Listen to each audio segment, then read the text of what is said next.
Chapter 325. Elvis handed Gu Meng Meng over to Leah to take care of, while he led all the males in the tribe out to hunt, announcing the start of a new year. Leah stopped one of Nina's partners, asking him to bring Nina down to take good care of her, and not to be an eyesore. Otherwise, no one would be able to stop Gu Meng Meng from throwing stones at her again. That partner naturally could not ask for more, and hurriedly and carefully brought the unconscious Nina away. After Nina left, Gu Meng Meng then asked unhappily, "Why did Elvis stop me?" Leah smiled mysteriously, and inched closer to Gu Meng Meng sneakily. "Call me Daddy Leah, and I will tell you." Gu Meng Meng rolled her eyes. "Whether you want to tell me or not, I can just ask Elvis when he comes back." Leah sighed in grievance, then suddenly stretched his arm from the back of Gu Meng Meng's head. His slender palm touched the side of Gu Meng Meng's face, pulling it towards him, and Gu Meng Meng's little face just happened to be on Leah's prepared lips. It was just a peck, and Leah quickly let go of Gu Meng Meng. Then, he sighed like a cat that had stolen a fish, and said before Gu Meng Meng turned hostile, "The female beauty pageant is coming soon. In the past years, Nina has always represented Saint Nazaire. If there is a sudden change this year, it will inevitably attract people's suspicions." Gu Meng Meng was stunned. "Why go for Nina? Can't Sandy go? Look at how beautiful she is after slimming down. She is much prettier than that ugly Nina, all right?" But Leah shook his head. At the end of winter, a female's figure represents the strength of a tribe. The plumper a female is, it means that the tribe has more food during winter. This is also one of the important factors for males to decide if they want to join the tribe. Moreover, Nina is a complete female after all. You will never know what a complete female means to a male. Gu Meng Meng slapped her thigh. "Damn it, I am also a complete female. At most I will go." But Leah shook his head again, and gently caressed the side of Gu Meng Meng's face. "Initially, I decided to take in Nina because I wanted to delay the time for you to expose yourself to the public. Since Sauter had received the news, it was believed that others would have heard about it too. But they are afraid of Elvis's power and dare not offend him easily. So this beauty pageant will be the best test." Gu Meng Meng frowned, asking, "What do you mean? Speak human language." Leah smiled and waved his big tail. He circled Gu Meng Meng's waist and pulled her closer to his side. He continued, "Normally, the tribe that obtained the messenger of the beast deity would choose to publicize the existence of the messenger of the beast deity to raise their own tribe's reputation and attract powerful males to pledge allegiance to them. The beauty pageant is the most suitable time. Therefore, if the one participating in the beauty pageant this year is not Nina, but Sandy or Maya, everyone will guess why a tribe with a perfect female would send a half-orc to participate in the beauty pageant. Maybe Nina died during the winter? Didn't they say that people often die in winter?" Gu Meng Meng said in disdain. Leah smiled and nodded on Gu Meng Meng's little head, saying, "You still don't know the importance of a complete female to the tribe. Let me put it this way, if it wasn't for you, even if everyone in the tribe was sent to Nina's cave for her to eat, no one would frown. Which means, unless the entire Saint Nazaire tribe died, they would definitely not let a complete female starve to death. Aside from the topic, thank you to Lin Shi of the Xiaoxiang Academy for the flowers and monthly tickets. There are too many flowers, I can't even count them all. I feel so blissful, thank you. And thank you to 818 Quan GD, UMO Shi, WS. Sakura World Protector of Sakura Sui Jin. Forget time, 499 reading points. Also, Daily Protection Group, Readers Group, 492779273. Chapter 326. Gu Meng Meng really felt that it was not Nina who was twisted, but the worldview of the beast world was twisted. Wasn't she just lacking a pair of bare ears compared to Sandy? Was it worth it for the entire tribe to peel off their own skin and bones just to fill her stomach? Gu Meng Meng could not understand and could not be bothered to understand this twisted worldview, so she continued, "Then what if Nina was unhappy in Saint Nazaire and left for another tribe?" Leah smiled and shook his head. In the entire beast world, other than Saint Nazaire, no tribe would take in a female whose mating mark has been washed away. Even if she is a complete female, no tribe would dare to take her in. Aren't you afraid that she would use the same trick again and harm the existing females in the tribe? Then Gu Mengmeng was speechless. Since others know that you, the new messenger of the beast deity, are in Saint Nazir, it is not difficult to know that you and Nina are not on good terms. So, if Nina does not appear in this year's beauty pageant, the most likely reason is that she is dead. And the only person who has the guts and authority to deal with a complete female is the messenger of the beast deity. Once this guess is established, regardless of whether the messenger of the beast deity is really in Saint Nazir, this place will become the target of public criticism. After Leah finished speaking, he paused for a moment, as if he had thought of something funny. He sneered and continued, "Of course, if you directly appear in the beauty pageant, it would be a smart move. After announcing your identity, any conflict on the surface would be seen as a provocation to the messenger of the beast deity. That would cause a conflict in the entire beast world and every tribe would attack and kill the instigator to show their loyalty to you. But, to destroy a tribe and snatch the messenger of the beast deity, why would they only attack forcefully? By then, I'm afraid that all sorts of monsters and deities would infiltrate Saint Nazir and it would be hard to distinguish who is a human and who is a ghost." Gu Mengmeng gritted her teeth and said, "So we must keep this Nina. We have to provide for her every year so that she can participate in the beauty pageant?" Leah shook his head and narrowed his eyes. The existence of the messenger of the beast deity is not something that can be hidden easily.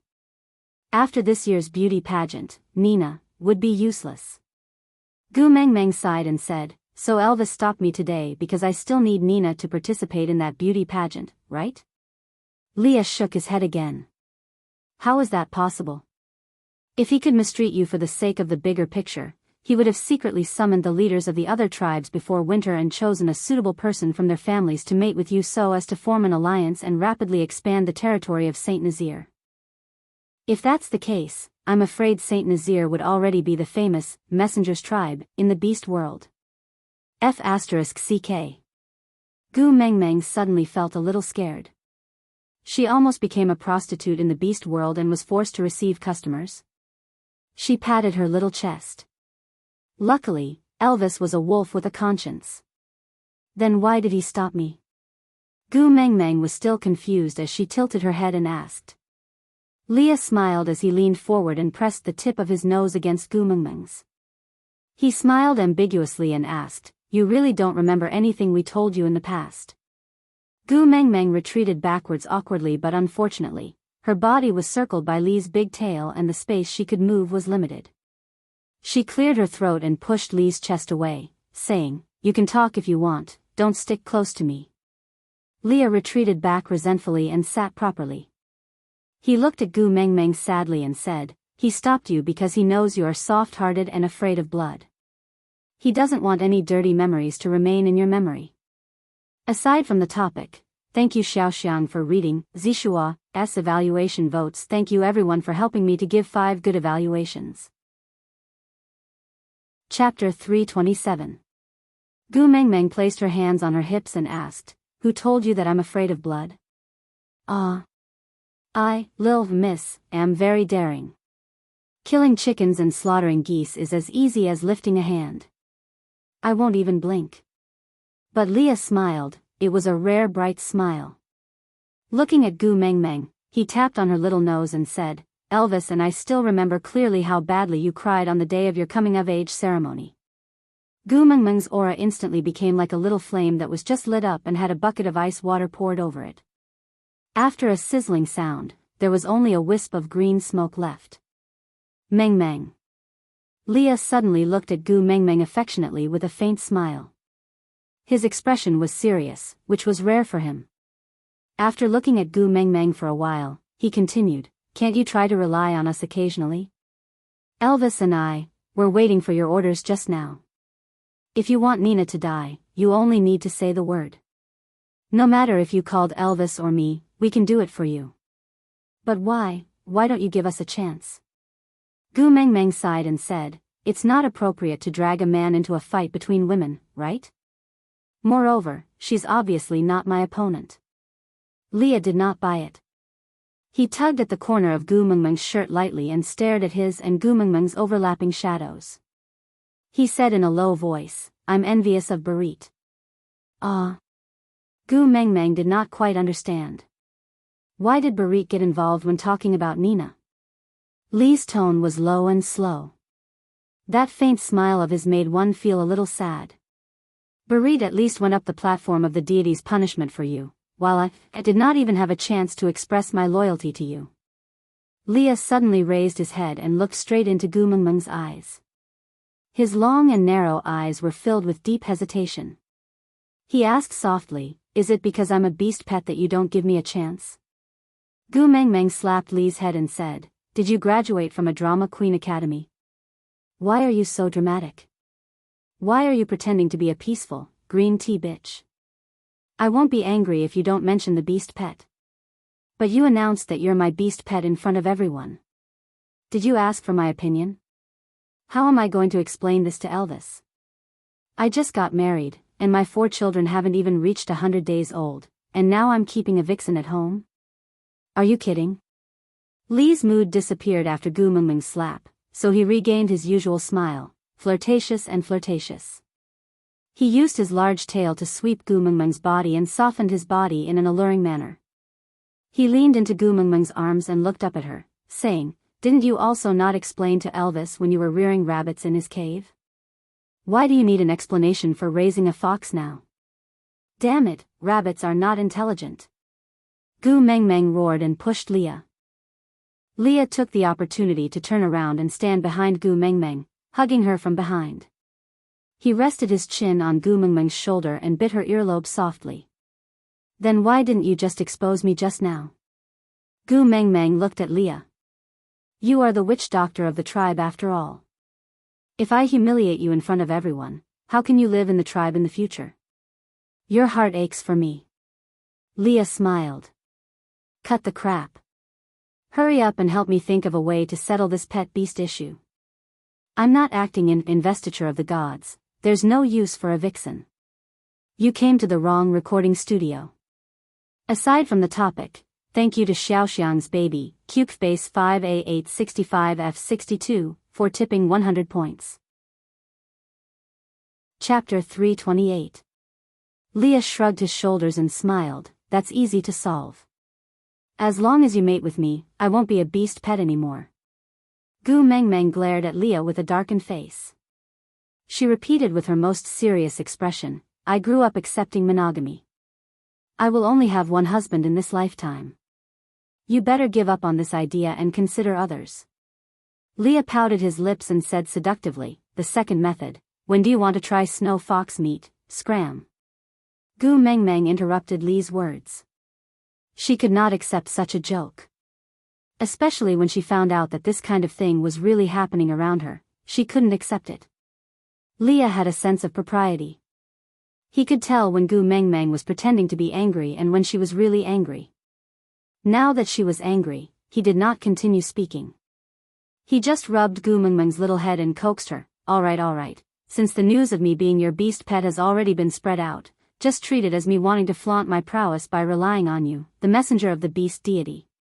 Even if you can't give me your love, you can at least lend me your name to show off, right?" Gu Mengmeng rolled her eyes. Did Leah need to borrow her name to show off? She did not forget how this fellow tore off one of Quentin's arms. She also did not forget how he left the same scar on Sandy's partner on so many of Nina's partners within 3 seconds. With his abilities, he would definitely be a big boss no matter where he went, alright? Gu Mengmeng did not reply to Leah. Sometimes, she was also very conflicted. Leah was the one who let go first, but she always lacked confidence in front of him. It was as if she was the heartless person who went back on his word and abandoned the old for the new. Sighing, Gu Mengmeng asked, "Elvis brought the males in the tribe out to hunt. Is it alright if you don't go?" Leah lifted his chin proudly and said, "Can't you tell? In the entire tribe, other than Elvis, I am the only one who can maintain my human form. This is the difference in our abilities, so you better consider taking me in. You won't be at a disadvantage." Gu Mengmeng's forehead twitched twice. She turned her head and said, "Scram." Gu Mengmeng ignored Leah and just pulled Sandy to the side. Leah did not follow them and only called the 4 little ones to play at the side. You really don't intend to accept Leah? I felt that Leah wasn't bad. Although he had a messy past with Nina, he probably had his own difficulties. I'm not as smart as you, but I can tell that Leah is sincere towards you. You can't possibly not feel anything, right? Moreover, Leah has already announced to the world that he is your beast pet. If you still refuse to accept him, he will be laughed at by others. Gu Mengmeng tilted her head and looked at Sandy helplessly. Why are you also trying to persuade me to accept Leah? I have already mated with Elvis. I have a husband, a married woman, do you understand? You're still fooling around outside. You're going to be drowned in a pig cage, okay? Sandy pouted her lips and lowered her head in disappointment and sadness. She fiddled with her fingers and muttered softly, if Leah can only be a beast pet, then won't he have even less chance? Gu Mengmeng hooked Sandy's chin lightly with her hand and lifted her little face up. She squinted her eyes at Sandy and asked, Who is the person you're thinking of in your heart? Aside from the topic, thank you, Xiaoxiang's baby, Lifeng 7428. 18 monthly tickets. True love indeed. Thank you, baby. Chapter 329. Sandy was a little embarrassed. She looked at Gu Mengmeng's side profile against the light. She did not know if it was because of her guilty conscience, but she just felt her heart beating wildly. Blushing, Sandy avoided Gu Mengmeng's eyes and mumbled, No one. Gu Mengmeng slowly inched closer to Sandy until the tip of her nose was almost touching Sandy's. Taking a deep breath, Gu Mengmeng raised her brows and said, No one? That's not right. I can clearly smell an adulterous affair. Sandy hurriedly shook her head and said, No, nothing happened between me and Colin. Gu Mengmeng smiled devilishly and released Sandy's chin. She said in a seemingly casual manner, Ah. Colin. Sandy realized that she had let it slip. She hurriedly covered her mouth with her two hands and looked at Gu Mengmeng with her big innocent eyes. The word guilty was clearly written all over her face. Gu Mengmeng turned around and laid on Sandy's lap like how Leah usually did. She used her hand to gently pat Sandy's hand away from her mouth and asked with a smile, Why? Do you like Colin? Sandy instinctively nodded her head before suddenly regaining her senses and shaking her head violently. Gu Mengmeng crossed her arms in front of her chest and closed her eyes. She just laid on Sandy's lap quietly as if she had fallen asleep. After a long while, she slowly opened her mouth and said, This is not the first time I have heard you mention Colin in front of me. Your feelings towards him are very obvious. Sandy's face turned red. Even though she knew that Gu Mengmeng had closed her eyes and was not looking at her, she still lowered her head guiltily. How is it? Do you need me to help you? Gu Mengmeng slowly opened her eyes. Sunlight was reflected in her pupils and it was so dazzling. Help me? Sandy was dazzled by Gu Mengmeng's gaze. She could not help but repeat the last two words after Gu Mengmeng. That unconcealable yearning and anticipation made her look like a little girl who just had her first awakening of love. Gu Mengmeng smiled and sat up. She pinched Sandy's little face and said, Your feelings are all written on your face. Sandy blushed and hurriedly covered her face with both hands. She looked at Gu Mengmeng with her big innocent eyes and pursed her lips, unable to say a word for a long time.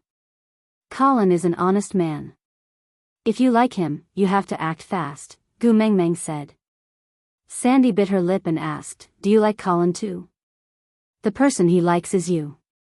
If you are willing to accept him, I can give up. Gu Mengmeng smiled in a carefree manner and looked towards the beast horde that was charging towards them from afar. The eyes of the black wolf that was leading the pack were as bright as the stars in the night sky, its focused gaze meeting with Gu Mengmeng's. Gu Mengmeng waved her hands, then turned to look at Sandy. That is my man. Sandy nodded stiffly and didn't say anything. A small seed sprouted in his heart. Chapter 330. Elvis kissed Gu Mengmeng's little head before carrying her on his shoulders. He leaped onto the platform of the deity's punishment and turned around to face his tribesmen. Leah had unknowingly appeared beside Elvis and stood one step behind him. He kept his joking expression and was focused and serious. Gu Mengmeng did not know what had happened and was about to ask when she saw Leah suddenly kneeling on one knee and placing his right hand on his left chest. He lowered his head in a submissive posture and said, "Saint Nazir Witch Doctor Leah, leading the tribesmen to provide for the arrival of the messenger of the beast deity. We are willing to be commanded by the mighty messenger to fight for you even if our bones are crushed. We are willing to die 1,000 times for you. We are willing to fight for you even if our bones are crushed. We are willing to die 1,000 times for you. We are willing to fight for you even if our bones are crushed. We are willing to die 1,000 times for you." Gu Mengmeng looked at the situation in front of her with a dumbfounded expression. She thought to herself, could it be that I should say, "Everyone, please rise"? Or should I say, "My beloved concubine, please rise"? Elvis raised his hand and the crowd immediately quietened down. Gu Mengmeng lowered her head and looked at Elvis with a face full of question marks. Elvis looked up and met Gu Mengmeng's gaze. He said, "Before winter, Leah had already announced your identity to the tribe. So the first thing after the first hunt in spring is to swear loyalty to you." Gu Mengmeng smiled awkwardly and asked in a small voice, "Then, what should I say?" Elvis held on to Gu Mengmeng's little hand and kissed it. He said, "Allow us to swear loyalty to you and protect your honor as the messenger of the beast deity." Gu Mengmeng's lips twitched. Her smile was uglier than crying. Was she going to be a despot now? Could she reject him? Everyone was so familiar with each other and it felt weird to be worshipped like this. Leah looked at Gu Mengmeng and could not help but smile. Gu Mengmeng glared at Leah and thought to herself, "Why didn't you remind me just now if you knew this would happen?" But she could not flare up in front of everyone. She could only grit her teeth and said, "Although I am the messenger of the beast deity, I am also the Gu Mengmeng that everyone is familiar with. Thank you for not abandoning me and receiving everyone's support. I will do my best to lead everyone to a better life." Gu Mengmeng broke out in cold sweat for herself. Luckily, she had been elected as a class monitor in high school, so she could change a few sentences from her script and use it here. "Thank you, messenger, for your kindness." Leah took the lead again. After 3 chants, everyone slowly stood up. Gu Mengmeng heaved a sigh of relief and patted Elvis's arm, signaling him to put her down. Elvis changed his position and hugged her in his arms. He whispered into her ear, "Don't get down, it's cold." Gu Mengmeng smiled and nodded. The eyes of the entire tribe were focused on her. Such a small action was so intimate and sweet that she could not help but feel shy. Leah took a step forward and said, "Great messenger, regarding the selection of the guardian." Gu Mengmeng was stunned and asked, "What guard?" "The messenger of the beast deity should have 2 guardians on the left and right. They are in charge of conveying the messenger's orders and executing some special arrangements. The great messenger knows all the warriors in the tribe. Is there anyone you like?" Leah was still smiling warmly, but Gu Mengmeng could clearly see a trace of slyness in his eyes. F*******. He did it on purpose. Gu Mengmeng recalled the situation when Leah made her lie on the side of the plate to teach her son how to drink the bone soup. Aside from the topic, "Thank you, little darling from Shaoxiang Academy, WeiXIN 16 CF 33A021, for voting 4 monthly votes. I love you." Chapter 331.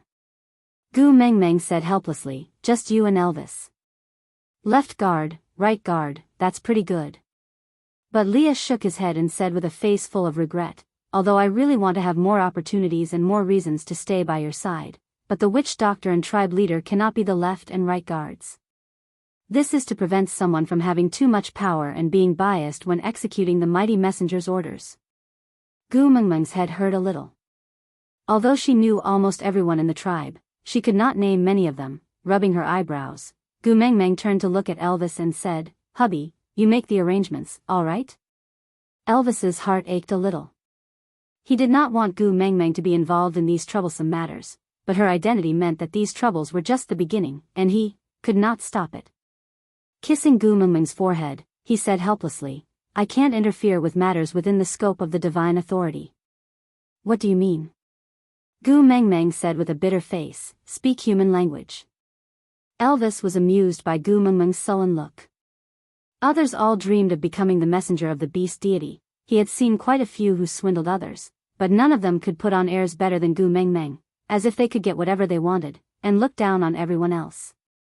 But Gu Mengmeng, the genuine messenger of the beast deity, had no feelings towards the divine authority. It was as if the authority of the messenger of the beast deity was not as satisfying as a roasted sweet potato in the cave. The messenger of the beast deity has the right to dictate. Strictly speaking, Leah and I are your subordinates first, then your partners and beast pet.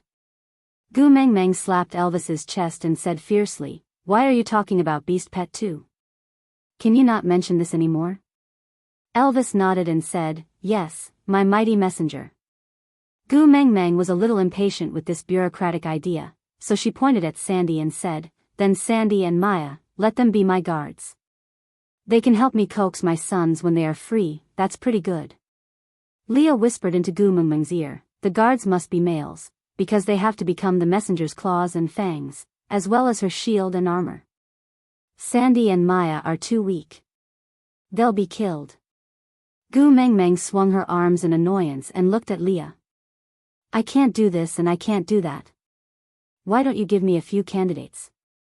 But Leah took another step back and looked at Gu Mengmeng innocently, saying, "Even the first partner can't interfere with the religious authority. I'm just a beast pet, and an unloved beast pet at that. What right do I have to make irresponsible remarks? If you continue spouting nonsense, I will pull out your tongue." Gu Mengmeng clenched her teeth and squeezed out this sentence. But Leah just blinked his eyes pitifully, then, "He's sticking his tongue out right now." Gu Mengmeng patted his chin and Leah bit his own tongue without any warning. His mouth was filled with blood but he was not hurt at all. In the end, Gu Mengmeng did not use all her strength. She was teasing and punishing him. Leah looked at Gu Mengmeng and blinked his long and affectionate eyes. He leaned his shoulder against Gu Mengmeng's feet suggestively and asked, "Is this punishment enough? Actually, we can punish him even more." Scram! Gu Mengmeng finally could not take it anymore and roared. "Mighty messenger, please calm down. Mighty messenger, please calm down." Gu Mengmeng's roar made the tribesmen who had just stood up kneel on the ground again. Aside from the topic, thank you to Xiaoxiang's baby, beautiful loving butler, for the 5 monthly tickets. Chapter 332. Gu Mengmeng finally decided on Barit and Colin as the guardians of the messenger. In the tribe, other than Elvis, Leah and Sandy, Gu Mengmeng was most familiar with these two people. There was no need to mention Barit, he was the one who risked his life for her. As for Colin, Gu Mengmeng had her own considerations.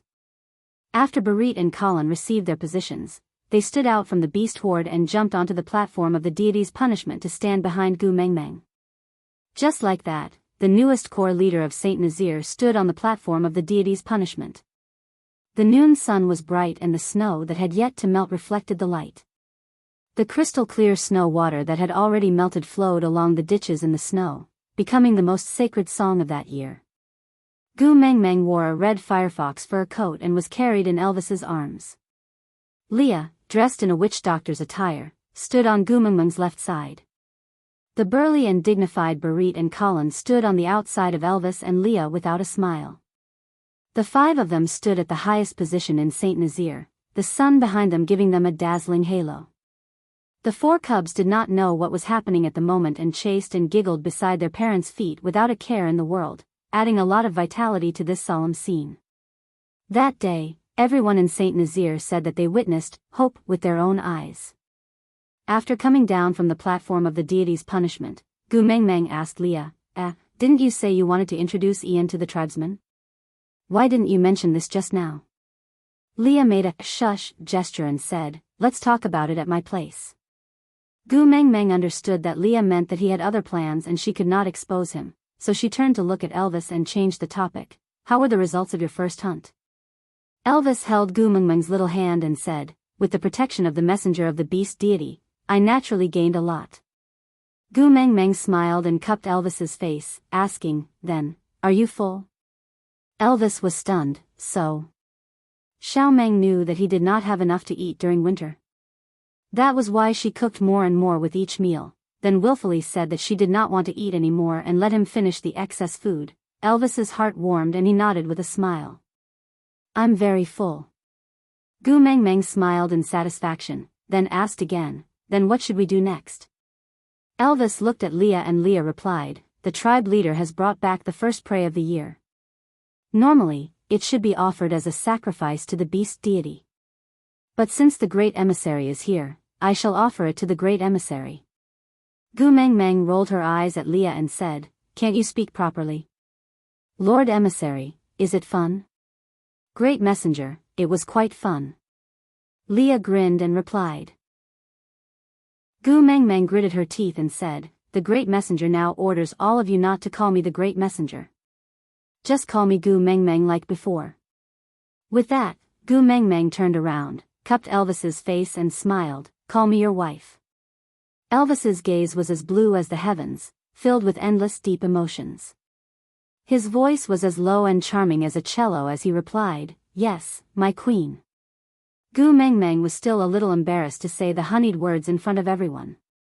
She wrapped her arms around Elvis's neck and buried her face in the crook of his neck. Using an angle that others could not see, she bit Elvis's neck lightly, then giggled in delight. Aside from the topic, thank you to Shao Xiang Academy for the C evaluation vote.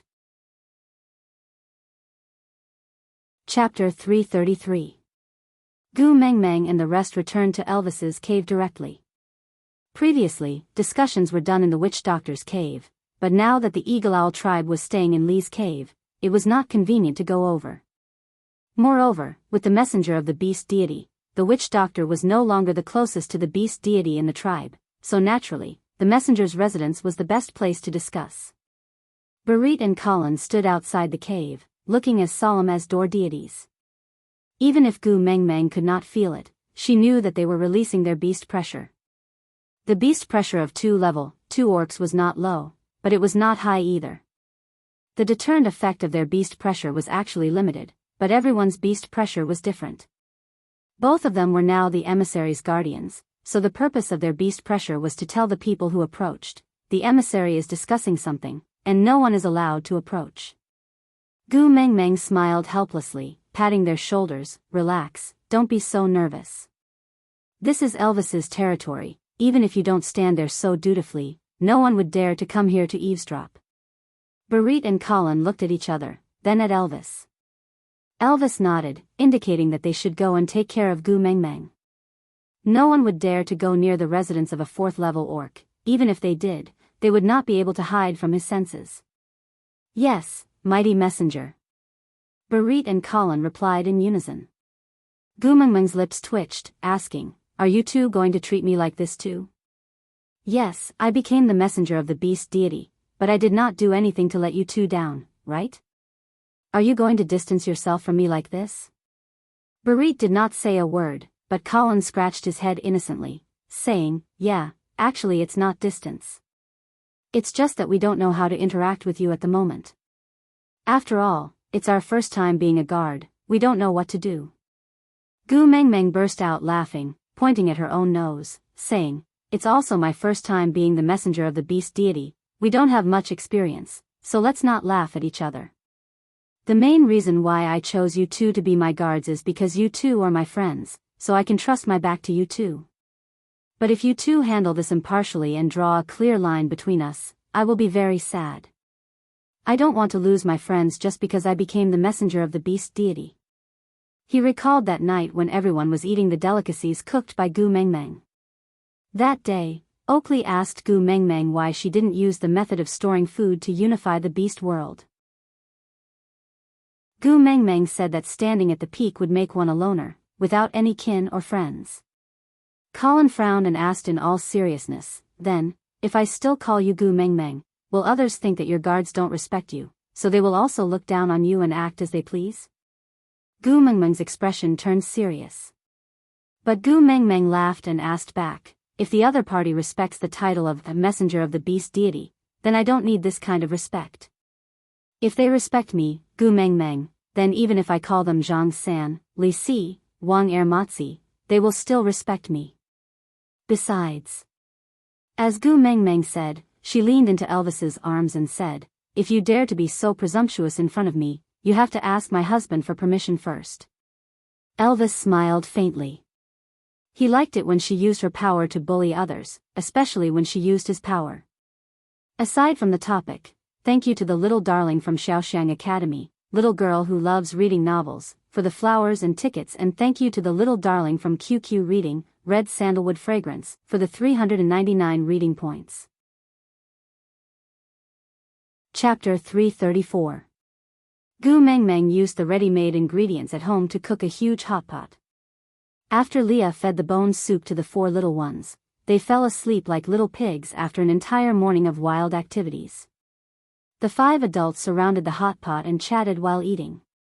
The atmosphere became much more relaxed. Now that there's no one else, tell me, how do you plan to deal with Ian and the rest? Gu Mengmeng asked Leah as she scooped meat into Elvis's bowl. Leah handed his bowl over as well. He had a proud look on his face as if he would not tell her if she did not let him eat the meat.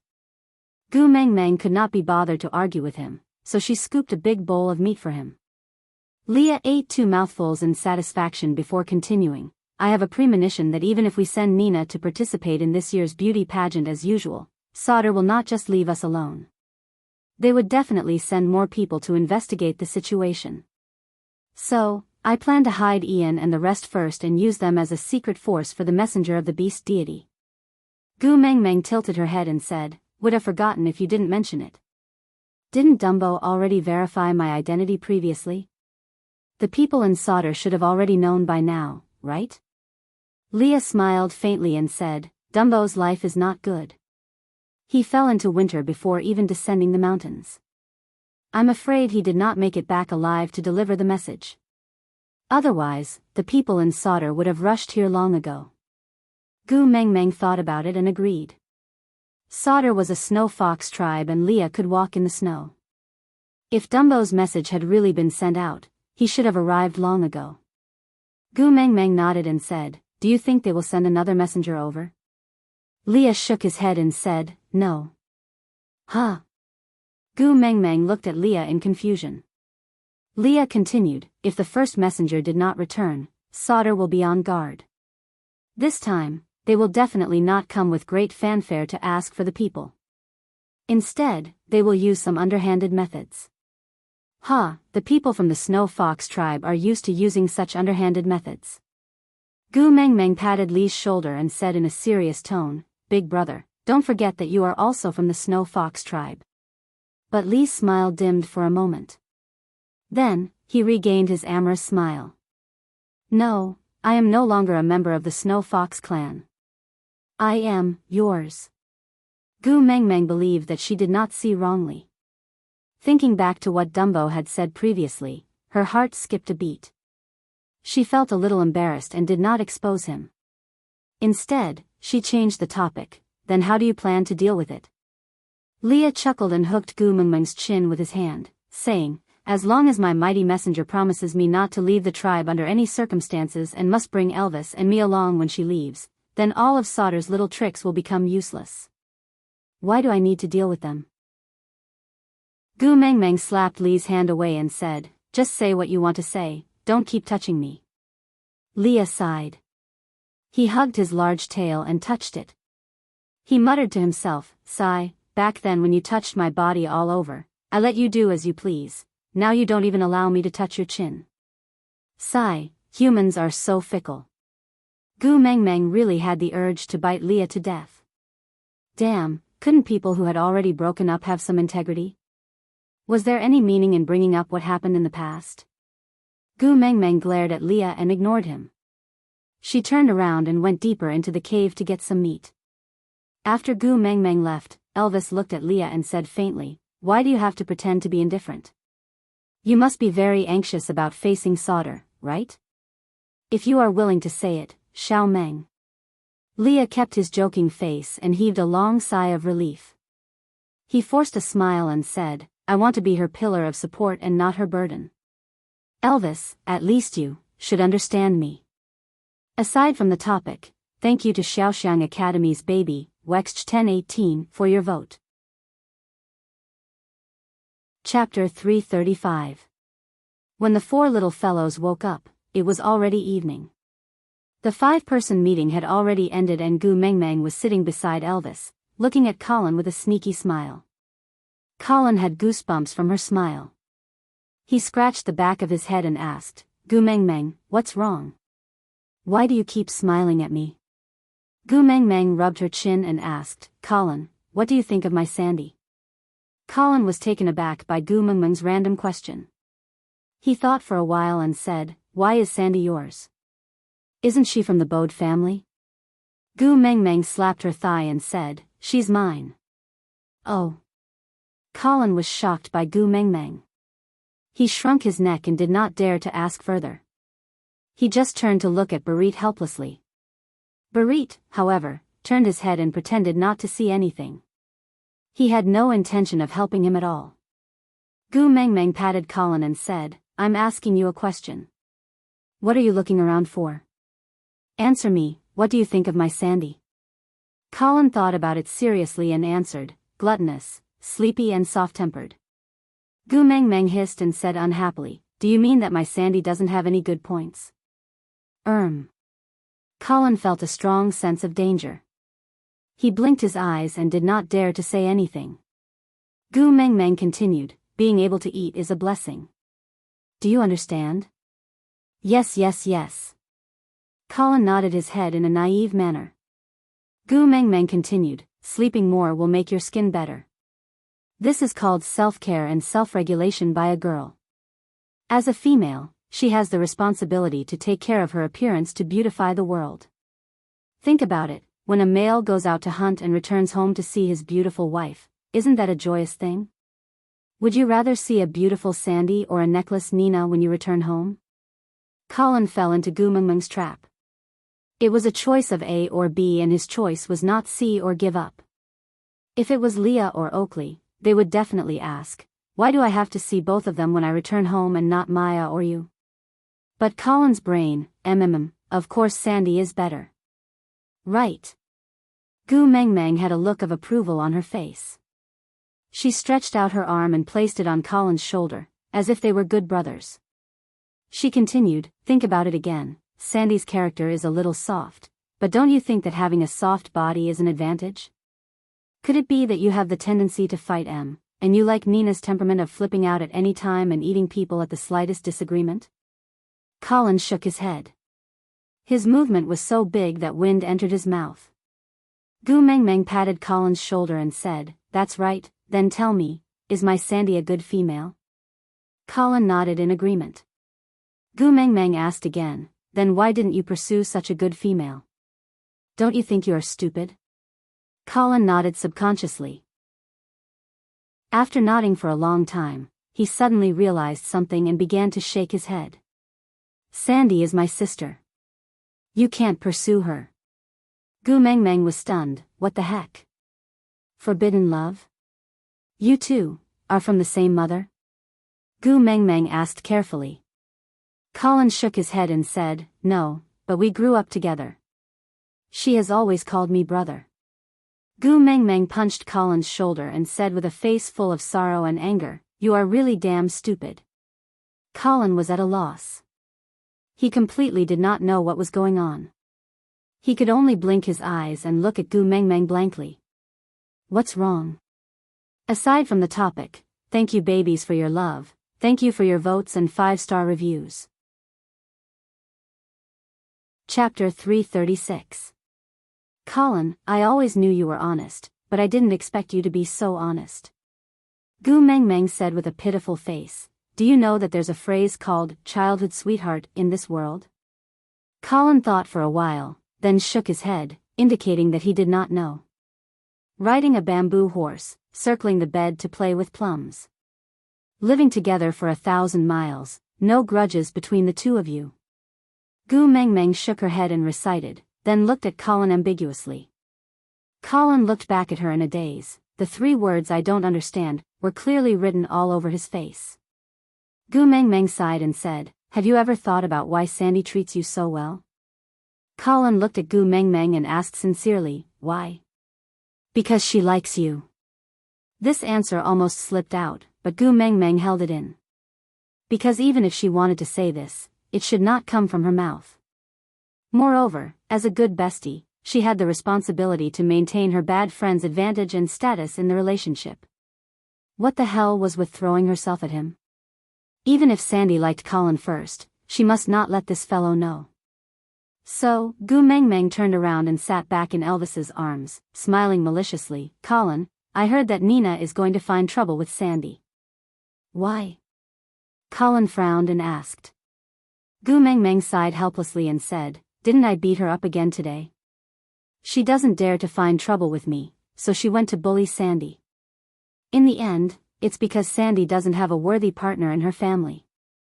How can Bode and the rest defeat the 20 over partners in Nina's family?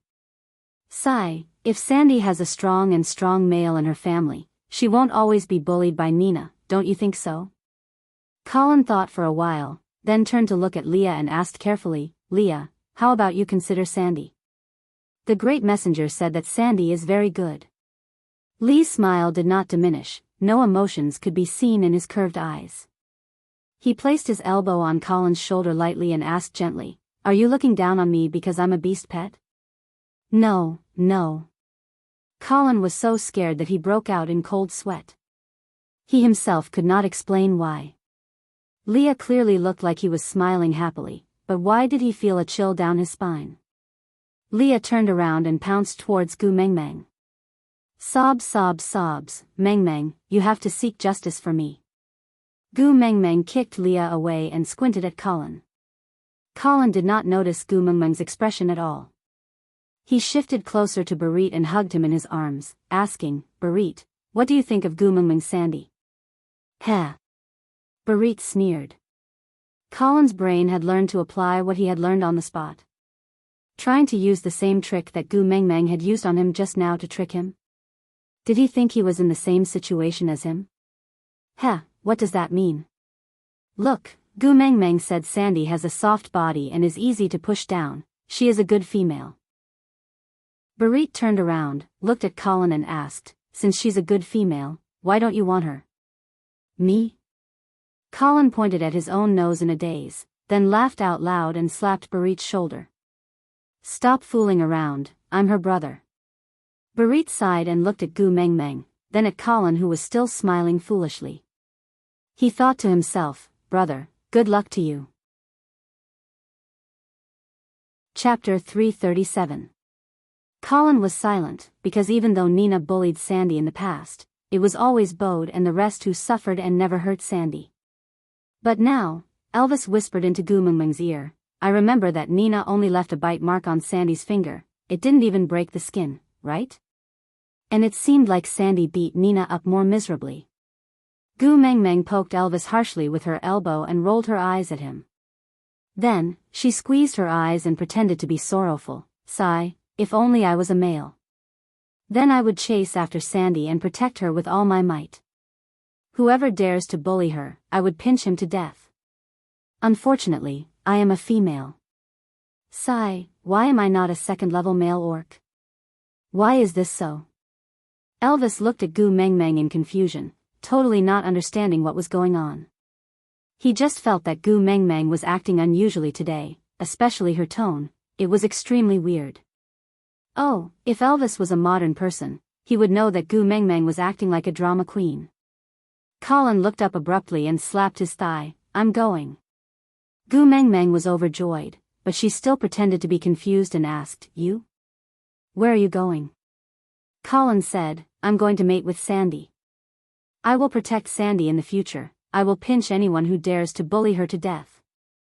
I am a second-level orc, and a male. Gu Mengmeng clasped her hands in front of her chest, her expression was pretentious as if she was acting in a stage play. Her emphasis was also weird, like the Chinese dubbing in old European and American movies.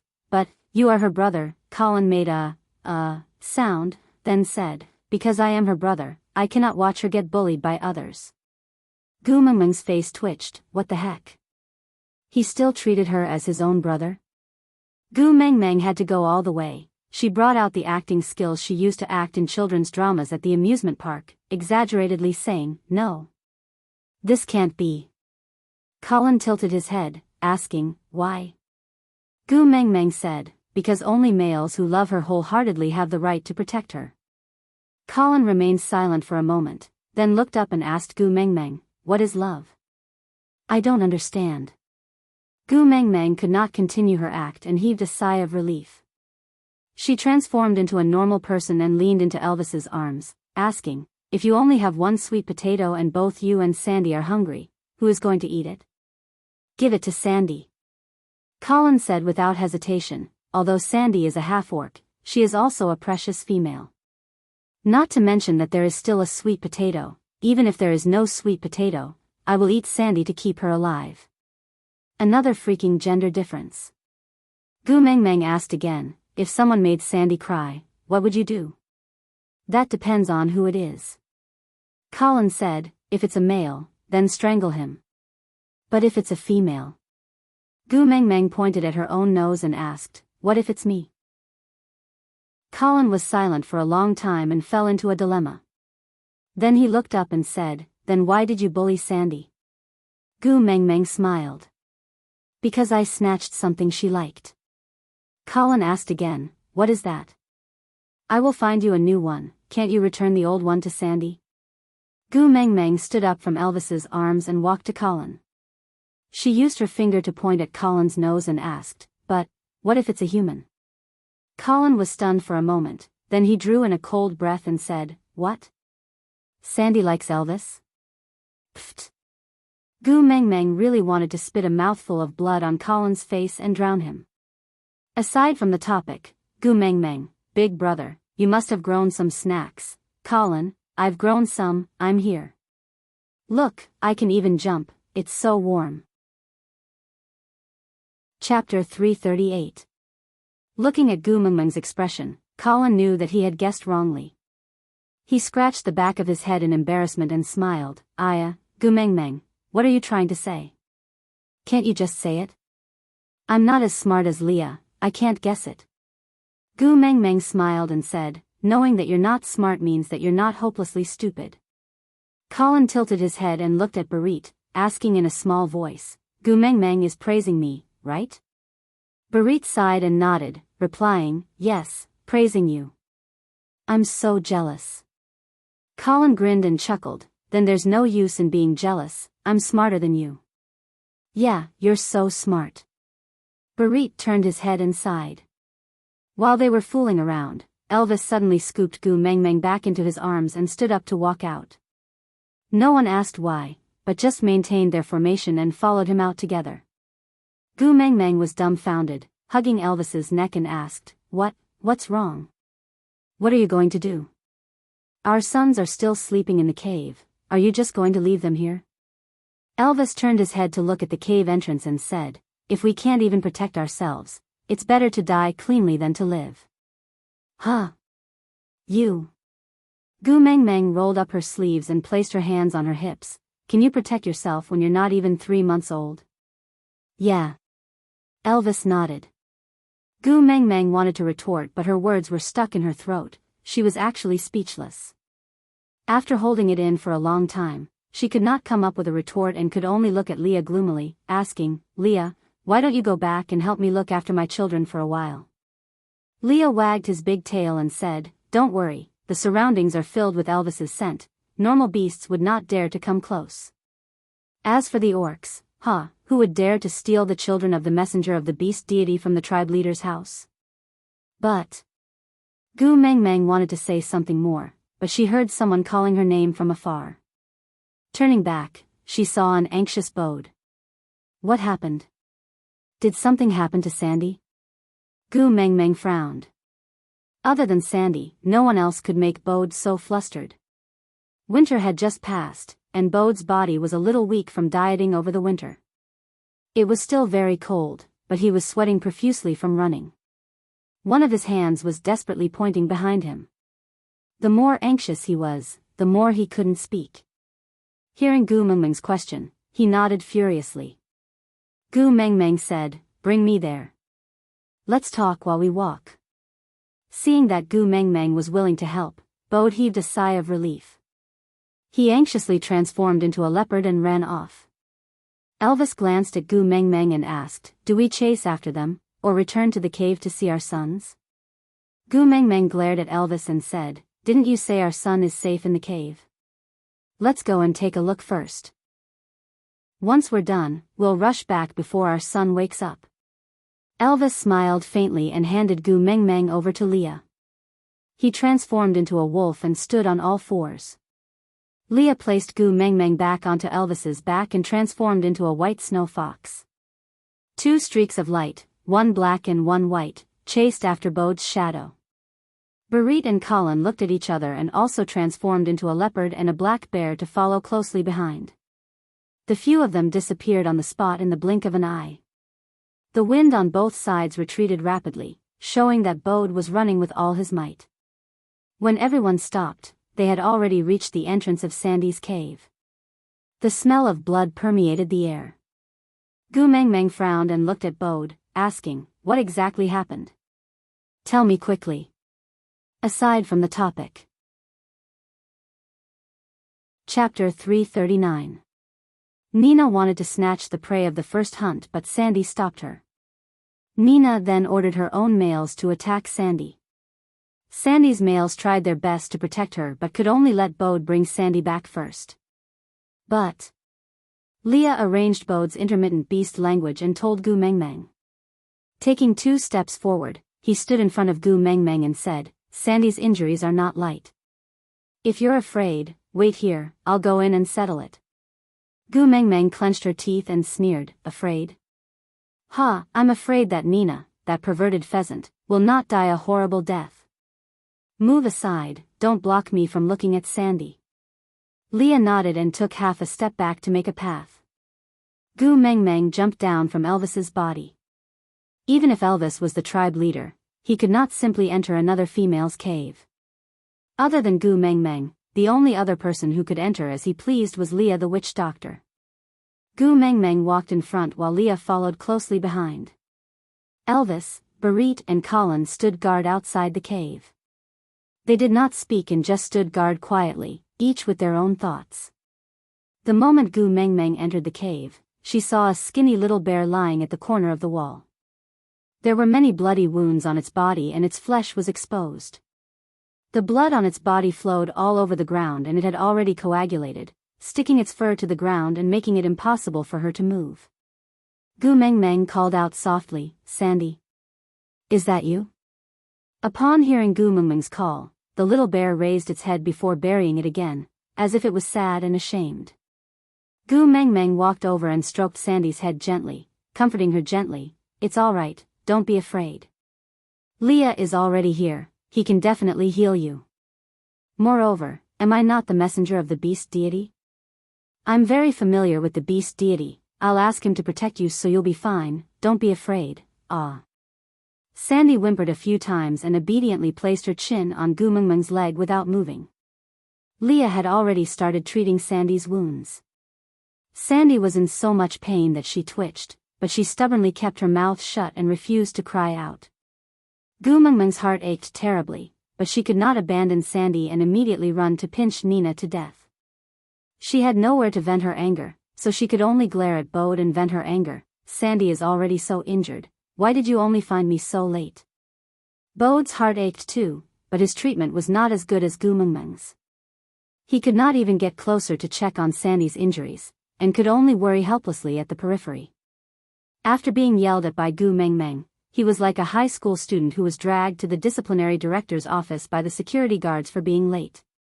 He lowered his head and explained, "Sandy said that you are now the messenger of the beast deity and definitely have a lot of things to do. She didn't want us to bother you because of her." Gu Meng Meng clenched her teeth. If Sandy was not lying weakly on her leg, she would have kicked Bode over. If he did not fall, she would have kicked him again. Do you have a brain? You can listen to her for other things, but do you want her to mess around when her life is at stake? Let me tell you, Bode, it's fine if nothing happens to Sandy today. But if anything happens to Sandy, I will skin you alive. Bode looked down and sighed, "If anything really happens to Sandy, you won't be able to skin me alive." I will rot so badly that not even my bones will be left because of the backlash from the mating contract. Gu Mengmeng choked and could not say a word. She snorted heavily and adjusted her tone, hugging Sandy's little head and whispering into her ear, "Silly Sandy, we are good friends. How can you abandon me just because I am the messenger of the beast deity? If I lose you because I am the messenger of the beast deity, then I won't be the messenger anymore. Whoever wants to be the messenger can be it." Aside from the topic, every time Gu Mengmeng scolded Bode, I always had the déjà vu of an empress scolding a concubine. Placing the pot aside, she sat on the ground to start a fire. Her simple and honest face had a solemn and unsmiling expression the entire time. It was a kind of suppressed anger. Gu Mengmeng smiled faintly. She thought to herself that Nina was not completely useless after all. The demon this time had really come at the right time. Gu Mengmeng added, "All right, don't worry, I will help you find that kind of male now." With that, Gu Mengmeng winked at Sandy and moved her little head away from her legs. Then, she patted Colin's shoulder and said, "I'll leave this place to you. Take good care of Sandy for me. If Nina's partner comes to find trouble with her later, beat him to death. If he dies, it'll be on me, understand?" Colin's muscles twitched, he clenched his teeth and nodded seriously. Gu Mengmeng turned around and walked out of the cave, so that Sandy and Colin could be alone. But she had forgotten one thing, which was that she did not tell Sandy other than pain. She could say anything else, aside from the topic. "Colin, Sandy, are you hungry?" Sandy. Pain. Colin, Sandy, in the future when Nina bullies you, run away and find Gu Mengmeng or me. I'll protect you, alright? Sandy. Pain.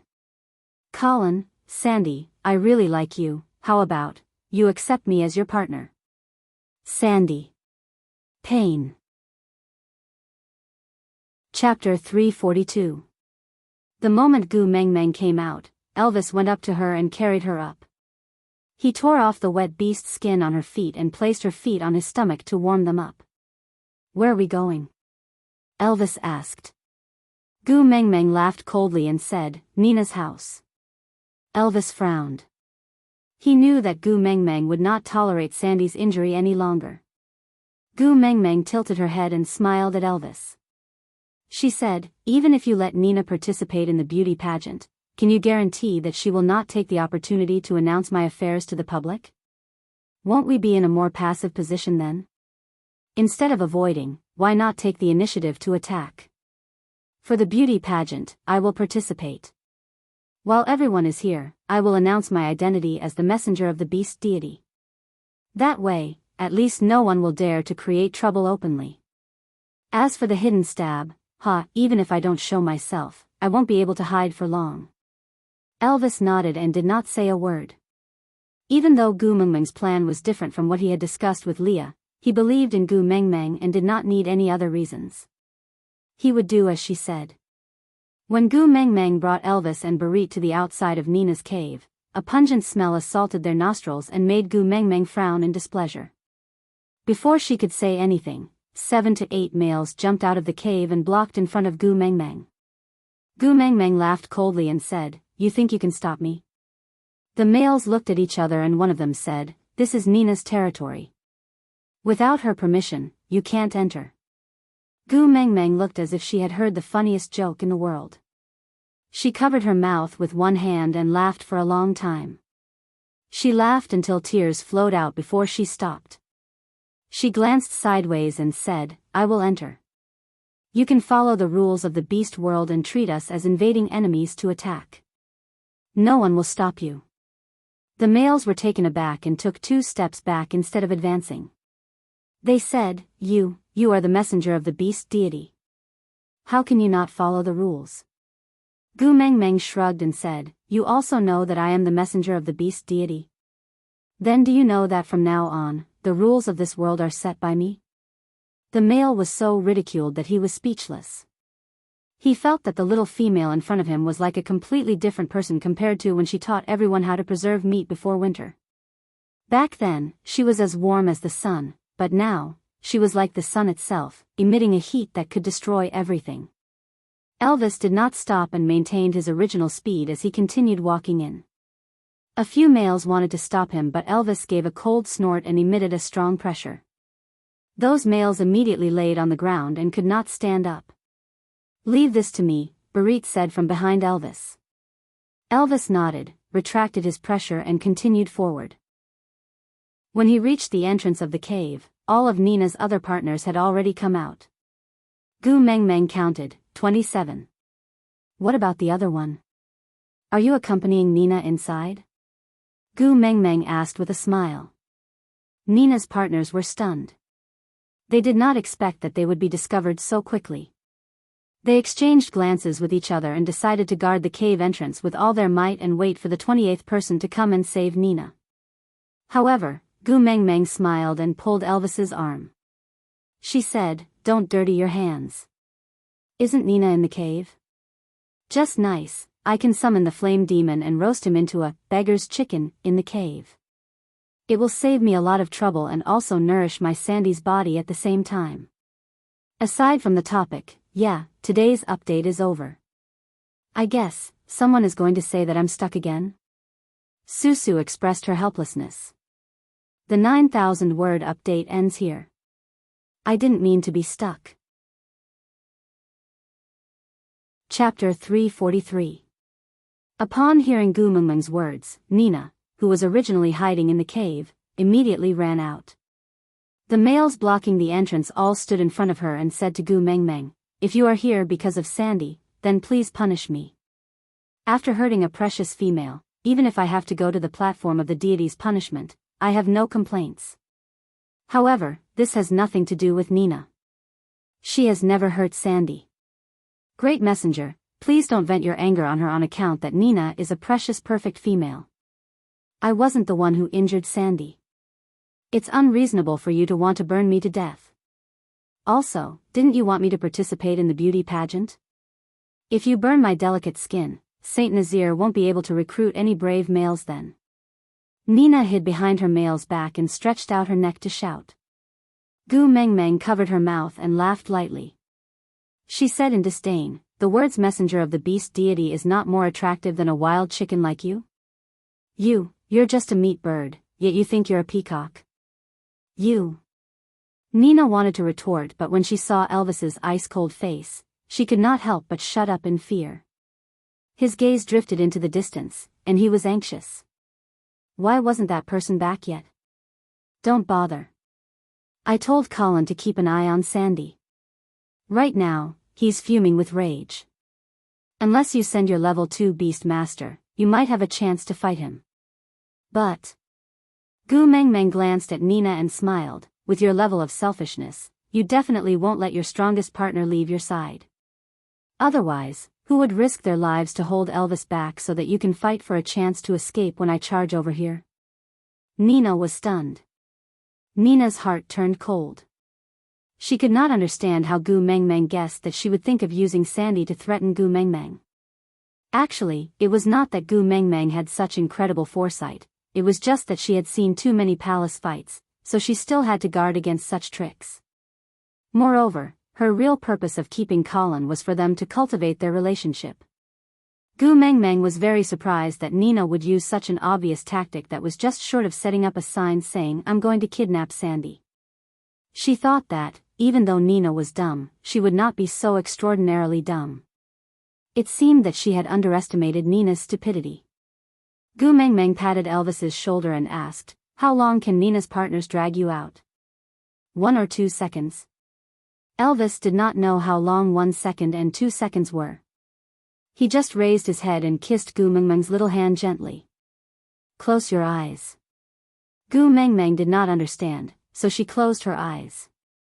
Feeling a jolt in her body, she panicked and opened her eyes. The moment she opened her eyes, she was already in front of Nina. Nina's partner was lying 3 to 5 meters away. Dead. He should not be dead yet, but it was obvious that he could no longer move. Elvis carried Gu Mengmeng with one hand while his other hand hung down naturally. Fresh red blood dripped from his fingernails onto the ground, as if he was the god of death, emitting a dark and terrifying aura. But Gu Mengmeng was not surprised by this. She had seen Li's skills before and knew that the difference in levels in the beast world was absolutely irresistible. The third level Leah only took 3 seconds to defeat Nina's partner, the fourth level Elvis.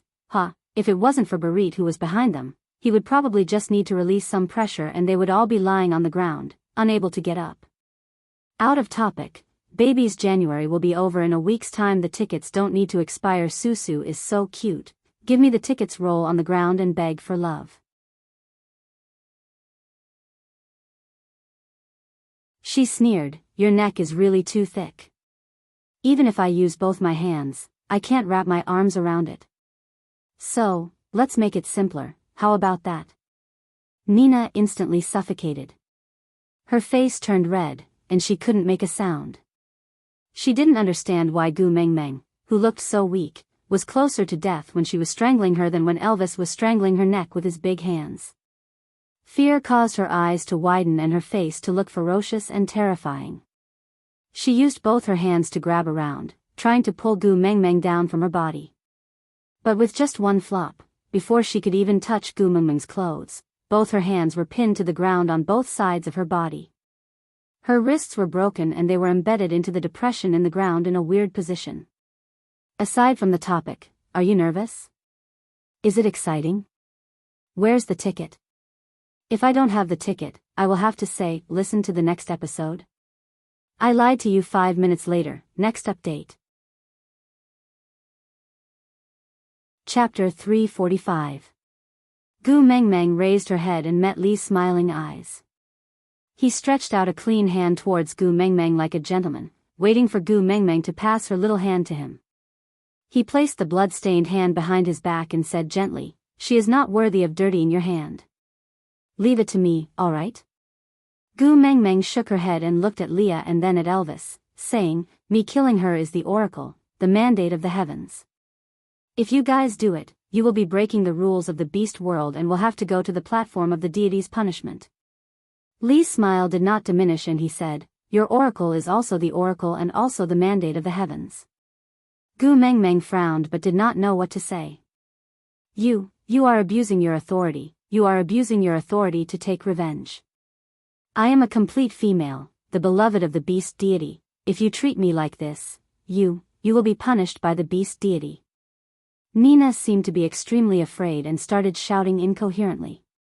But she did not know that such shouting would only make her die faster. Gu Mengmeng knocked on Nina's Adam's apple with her knife hand and Nina instantly started coughing violently. Breathing became a problem, not to mention talking. Gu Mengmeng squatted down and looked at her coldly, saying, don't you know? The beast deity is the father beast. I am abusing my authority and taking revenge on him. These are all taught by him.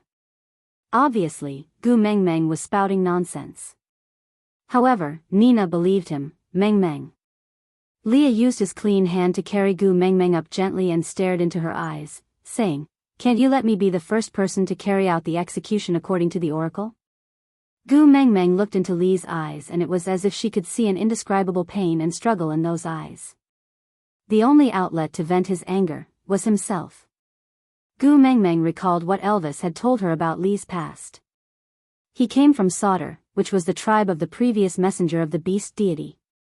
He was the 9th highness who was banished for unknown reasons. His heart was filled with hatred but he did not mention a word about his past. If the oracle of the messenger of the beast deity could free him, then why was she still hesitating? Gu Mengmeng slowly stood up and took a step back, leaning back into Elvis's arms.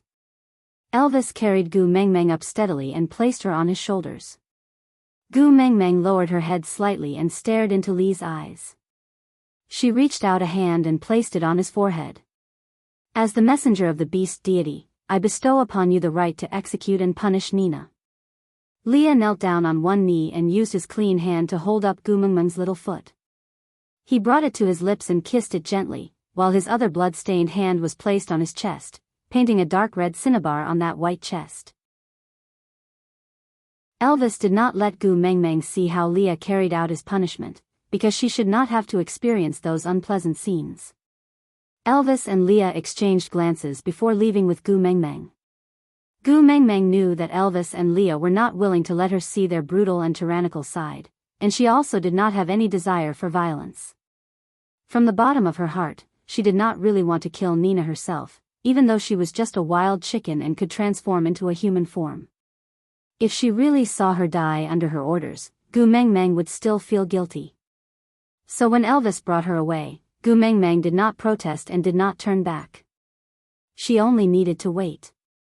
Wait for Leah to come back and tell her what the oracle meant to him, and why his gaze had such a complicated and heavy foundation. Aside from the topic, I can tell you very responsibly that Nina received her bento box. I did not describe the way she died because she was so lowly that she was not worthy of my words. Babes who still feel that your anger has not been vented, please use your imagination and imagine the various scenes of Leah torturing and killing Nina. There are only things that you can't imagine, but there is nothing that Leah cannot do. Chapter 346. When the sky turned fiery red and the moon slowly climbed up the mountain peak while the sun was still longing for the beautiful scenery of the world, Leah returned to Elvis's cave with the afterglow of the setting sun on him. He walked in front of Gu Mengmeng with one knee on the ground and placed his right hand in front of his chest. He lowered his head and said, reporting to Great Messenger, Nina's punishment has been completed. Gu Mengmeng pulled Leah and said, Leah, are you willing to tell me your story now? Leah raised his head and looked at Gu Mengmeng while maintaining his kneeling position. He did not return to his senses for a long time. Leah? Gu Mengmeng called his name again, but Leah suddenly smiled. He smiled in a flirtatious manner and said, sure, as long as you mate with me. I will tell you all my stories. Gu Mengmeng suddenly felt her heart ache. No matter if Leah said coldly, none of your business, or talked about a tragic life story sorrowfully, Gu Mengmeng was already mentally prepared for it. But, Gu Mengmeng suddenly wanted to know why Leah, who was filled with hatred, would always smile so elegantly. That smile, was it just a camouflage? He tried his best to hide his emotions and used such a cynical attitude to face the pain of the past. Was it because, if he did not do so, he would not be able to bear it? Gu Mengmeng lowered her head.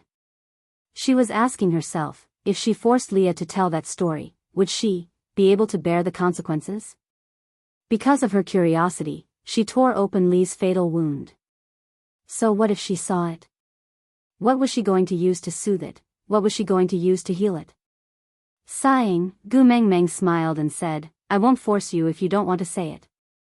But if one day, you want to confide in me, I will always be here.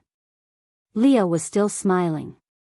He swung his big furry tail and said, looks like I am not completely unloved as a beast pet. Gu Mengmeng smiled cooperatively. She did not reply or refute. Beast pet, huh? Gu Mengmeng smiled and said.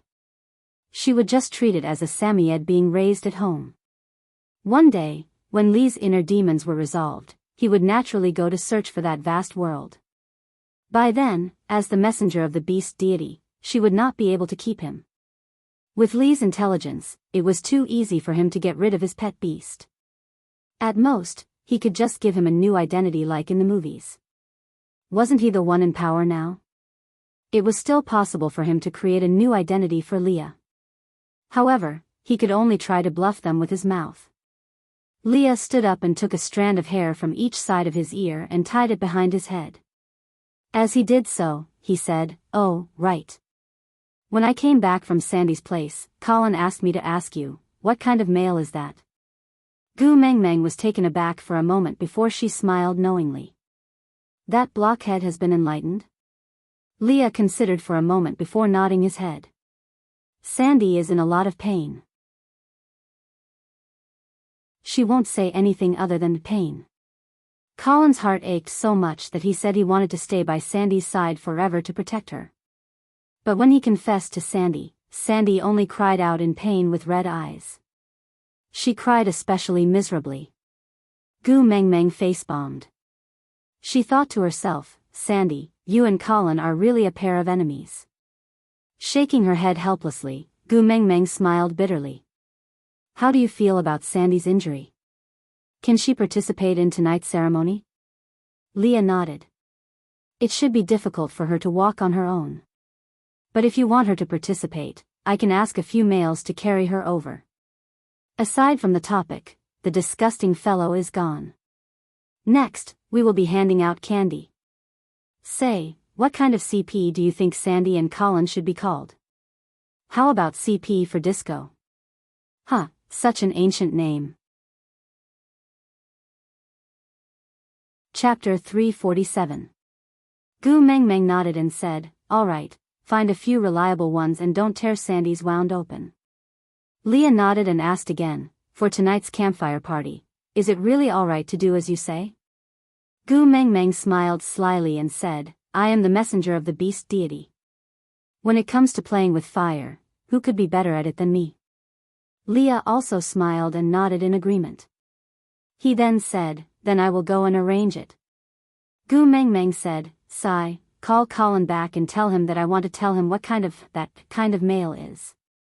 Leah agreed and said, "All right." After Leah left, Gu Meng Meng pulled Elvis back to the cave and found 2 leopard skins for Elvis to make a new set of clothes for her. Elvis didn't ask much and just did whatever Gu Meng Meng said. When Colin came back, Gu Meng Meng was already standing in front of everyone in the cool leopard print outfit. Colin looked at Gu Meng Meng and twitched his lips without saying a word. Gu Meng Meng said, "Just say what you want to say." Colin pointed at Gu Meng Meng's clothes and said, "The beast skin you are wearing is so weird." Gu Meng Meng scared and said, "What do you know, this is called fashion." Colin shrugged his shoulders. He didn't know fashion, he only knew food. Gu Meng Meng didn't pursue the matter and just hooked her finger to beckon Colin to come closer. Then, she whispered into his ear, "Later on, you will be like this, then, mm. Do you understand?" Colin blinked his eyes and looked at Gu Meng Meng with a face full of question marks. Gu Meng Meng slapped his chest harshly and said, "Do you want to mate with Sandy?" Colin nodded seriously and said, "Yes." Gu Meng Meng said, "Then do as I say and don't talk nonsense." Colin nodded seriously again and said, "All right." That night was the first time Saint Nazir hosted a real campfire party. There was no killing between members of the same tribe and no staining of the mahogany tower with fresh blood. There was only the warm glow of the fire and the alluring aroma of the large amount of food. Sandy was arranged to be in the position closest to Gu Meng Meng, even though Gu Meng Meng had yet to appear. Sandy could only lie there in a daze, staring at the flames like a bear. Bode brought the roasted meat to Sandy's mouth. She didn't even open her mouth to take it. She just shook her head absent-mindedly and continued to stare blankly. Suddenly, a loud thud startled everyone. Bode's first reaction was to protect Sandy as he looked around cautiously. Dong! Dong dong! Another 2 strong and powerful voices rang out. These voices were very unfamiliar, but they made one's blood boil. Following the direction of the sound, 2 people walked out slowly from behind the fire. One of them was a 2-meter-tall burly man carrying a strange thing in his arms, while the petite figure walking in front of him was Gu Meng Meng. Gu Meng Meng was wearing a leopard print horizontal bra. In order to cover her overly feminine 36D breasts, she had specially designed the bra to be a bandage style, making it look like a little war prince. She gave up on wearing a skirt for her lower body and instead wore a pair of shorts that reached the middle of her thighs and knees, lengthening Gu Meng Meng's legs. Other than the bra and shorts, Gu Meng Meng's sleeveless cloak was the most eye-catching. It made a loud noise in the wind, and under the illumination of the fire, she looked like a deity from another world, carrying a mission, hope and a fatal temptation that made one unable to shift their eyes away. Aside from the topic, yes, Gu Meng Meng was prepared to flirt with a mistress in front of her husband. When Gu Meng Meng met Sandy, she felt a hormonal change. Was it an illusion? Chapter 348. Colin placed the thing in his arms according to Gu Meng Meng's instructions. Everyone did not know what it was, but upon closer inspection, it seemed to be a cross-section of a tree trunk, half the height of a human, with a layer of what looked like deerskin on top. Gu Meng Meng had 2 wooden sticks in her hands. One end of the wooden stick was the size of a fist, wrapped in animal skin. Gu Meng Meng flipped herself onto that strange thing, then handed the 2 wooden sticks in her hands to Colin. She stood on the piece of wood wrapped in animal skin, raised her feet high, and jumped, dong. A loud sound, like the roar of thunder. The scene was silent, and everyone's gaze naturally gathered on Gu Mengmeng. She lifted her cloak with one hand, and the cloak fluttered in the wind amidst the firelight. She lifted her right foot, and when it landed again, another loud sound was heard. If you don't like to listen to my song, please close your ears. Next, I'm going to start a massacre and pierce through your eardrums. Gu Mengmeng raised her hand, and Colin used the 2 wooden sticks to knock on the deerskin. The opening of the outliers was full of vigor, and everyone's attention was on Gu Mengmeng, as if they were so shocked that they could not move. Her body did not emit any so-called pressure of a powerhouse, but it made everyone forget to even breathe. I'm fearless, let all my opponents have a taste of it. Follow me, follow me, follow me, and scream as loud as I can. After Gu Mengmeng finished singing this sentence, Colin transformed into a bear, roaring at the sky. Although the rhythm was not quite right, the effect was extremely good, adding an authentic wild element to the song, making it seem even wilder and more unruly. As orcs did not have any concept of rhythm, Gu Mengmeng originally tried to teach Colin to sing with her, but he really could not control any tone other than roaring. Hence, Gu Mengmeng could only settle for the next best thing. She agreed on a few actions with Colin, and as long as Gu Mengmeng performed this action, he would use the wooden stick to knock on the deerskin. With this kind of cooperation, it was considered a tacit understanding.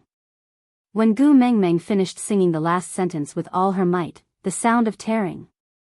Then, she took a wooden stick from Colin's hand, jumped up high and hit the deerskin heavily.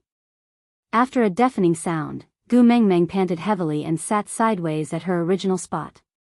She stepped on the edge of the deerskin with one knee bent and the other leg hanging down casually. One of his hands was placed on his bent knee, while the other was holding a wooden stick, which he carelessly tapped on the center of the deerskin, making a slow but clear sound. Colin followed Gu Mengmeng's instructions and carried the weird thing that could make a sound along with Gu Mengmeng, before walking to Sandy, who was lying on the ground.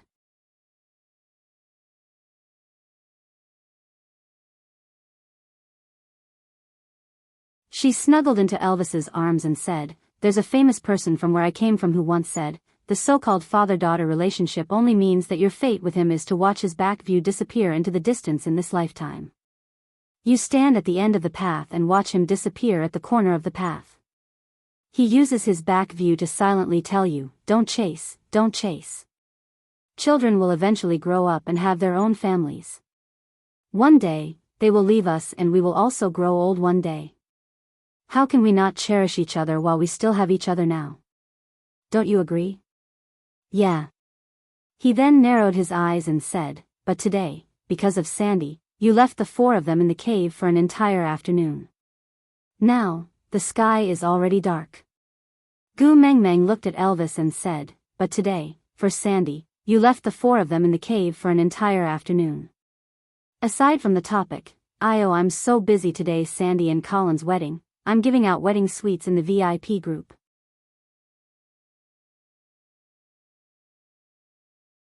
Chapter 350. Gu Mengmeng felt a little guilty and shrunk her neck, saying, "Didn't you say that our cave is very safe and the children will be fine at home?" Elvis smiled. "I said, the wolf cubs are more important than me, Sandy is more important than the wolf cubs, what about me? In your heart, how many people are more important than me?" Gu Mengmeng wrapped her arms around Elvis's neck and kissed his face hard, saying, "Nonsense, Sandy is important, the babies are important, but you are the most important. In my heart, there is no one more important than you, not a single one." Elvis carried Gu Mengmeng and sat by the side of the burning wooden pagoda. His pale blue eyes looked an ambiguous orange because of the firelight. He raised his eyebrows and played with Gu Mengmeng's fingers, saying, "Nina seduced me in front of you, but not only were you not angry at that time, it seemed like you even wanted to make space for her." Gu Mengmeng recalled that something like that happened when she first arrived at the tribe, but Nina came looking like she was the official in charge of catching an adulterer. Who the hell knew if there was something going on between the two of them? If they didn't make space, would they have to buy tickets to watch? Did they? Why don't I remember? Yes. Elvis answered with certainty, then sighed. But, once Nina bullied Sandy, you immediately rushed up to stand up for her. In order to help Sandy, you even threw yourself to the ground and acted pitiful. Gu Mengmeng's mouth twitched, saying, "It's all in the past, why are you still holding a grudge? Don't bring up the past. As a man, a wolf must be more broad-minded. It's a waste of brain cells to keep remembering small things in the past, isn't it? Right?" Elvis nodded as a form of agreement, then said, "Let's not talk about the past, let's talk about the present." Gu Mengmeng smiled apologetically, saying, "Yes, let's talk about the present. Life is so beautiful now. Look, hugging a soft and fragrant body. It's the glory of a wolf's life, isn't it?" Elvis laughed coldly, saying, "Sandy has 2 songs, one of which you have sung twice. But I only have one, and I've only heard it once." Gu Mengmeng face-bombed. She continued, "Baidu Bai Qi, question, hubby is easily jealous, and it's 1,000-year-old vinegar. How should I deal with it? Can I add some soy sauce to balance it? It's urgent, I'm waiting online." Elvis continued to speak slowly in a low voice. "Moreover, you are especially gentle towards Sandy. She will hug you whenever she wants to, but, the moment I touch you, you will hide from me." Gu Mengmeng coughed twice, choking on her own saliva. She really wanted to ask Elvis, "Doesn't your conscience hurt saying such things? When Sandy hugged her, it was really just a hug. Have you ever been obedient when you were hugging her? Think about how your 4 sons came to be. If she didn't hide, she would die on the bed. You just sang. She's your queen. You want to serve her? And protect her happiness?" Elvis's face darkened even more. He was clearly near the fire, but he was so gloomy that ink could drip from his face. Gu Mengmeng smiled awkwardly and wrapped her arms around Elvis's waist, saying, "Who said I don't want you to hug me? Aren't you hugging me now? Come, hug me all the time, all right?"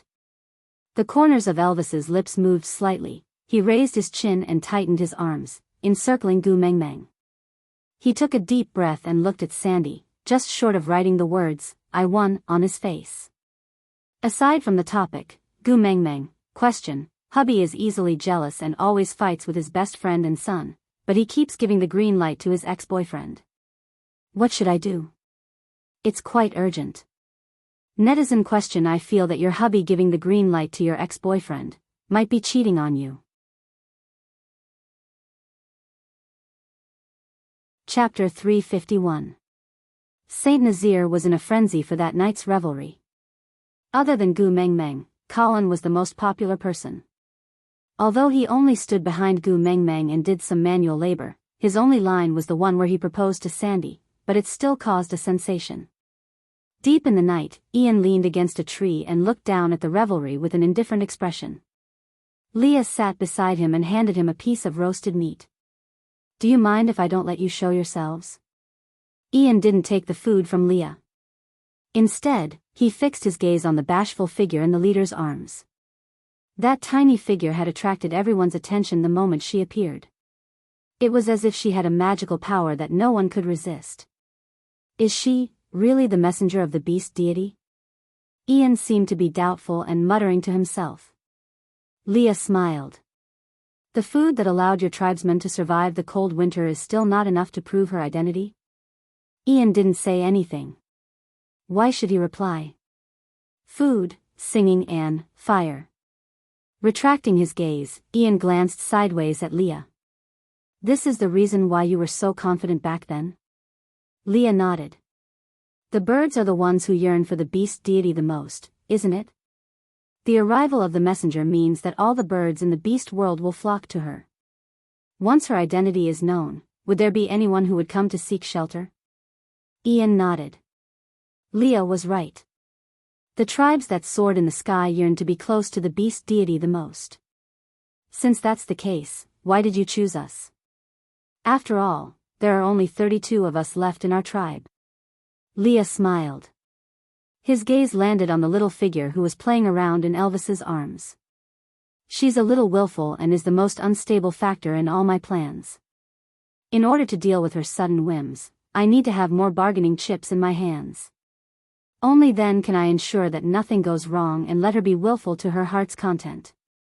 Ian was taken aback for a moment. Then, he laughed.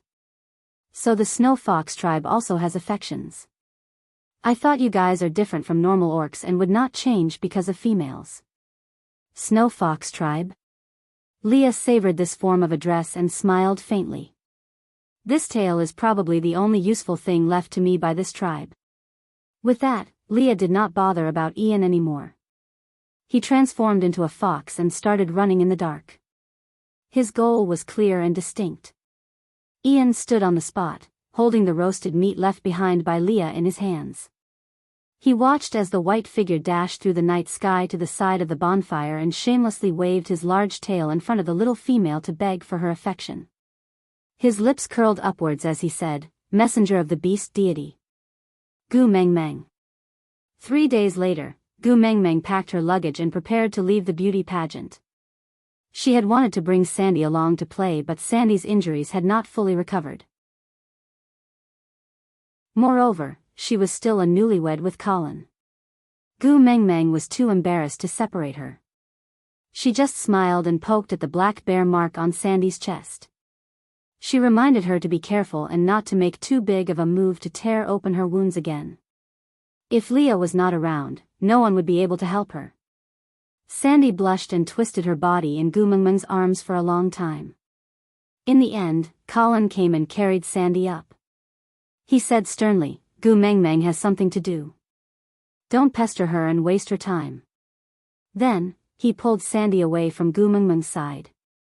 Gu Meng Meng looked at Sandy, who was clearly looking at her longingly but still had her arms wrapped around Colin's neck obediently. She could not help but give Colin a thumbs up. "Not bad, Colin. You're a real man." Digression. Come, send out a notice. Tomorrow morning, send out breakfast. Meat stew.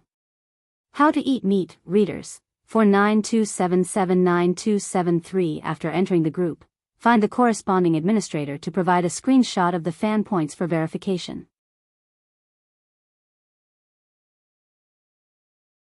Chapter 352. According to tradition, other than the partners of Sandy and Maya, the tribesmen of Saint Nazir should follow the females who were participating in the beauty pageant. Firstly, it was to protect the prettiest female in the tribe. Secondly, if they met someone they fancied in the beauty pageant, they could just follow them. But this time, the situation was a little special. None of the males who followed them wanted to change tribes. Instead, they were all here to protect Gu Meng Meng with their lives. Originally, there were only 130 males in the tribe. Because of Nina, they lost over 40 males in one go. Although they did not have the mating mark and did not need to die even if Nina died, but no matter what kind of female Nina was, she was still the love of their lives. After Nina died, they sealed Nina's cave and buried all of them alive in the cave. Out of the remaining 80 over people, excluding Sandy's 9 partners and Maya's 15 partners, they could only bring out 60 over people. Gu Meng Meng also left Oakley and Barit in the tribe. One was smart and the other was strong. They could be considered as the imitation versions of Elvis and Leah. With the two of them in the tribe, together with the males from Sandy and Maya's families, there should be no problem in looking after the house. Gu Meng Meng originally wanted to bring all 4 of her sons along. But Elvis and Leah told her that the journey was long and bumpy. Other than meeting normal wild beasts, they might also meet stray beasts. If they met with danger, they would only protect Gu Meng Meng. If Gu Meng Meng wanted to bring the 4 little ones along, and if an accident happened, this was definitely a blatant threat. Gu Meng Meng clenched her teeth. In the end, she did not dare to bring her 4 sons along. So, she handed the 4 little ones over to their future mother-in-law, Sandy, to help take care of them. She especially instructed Sandy not to act out any restricted scenes in front of her children.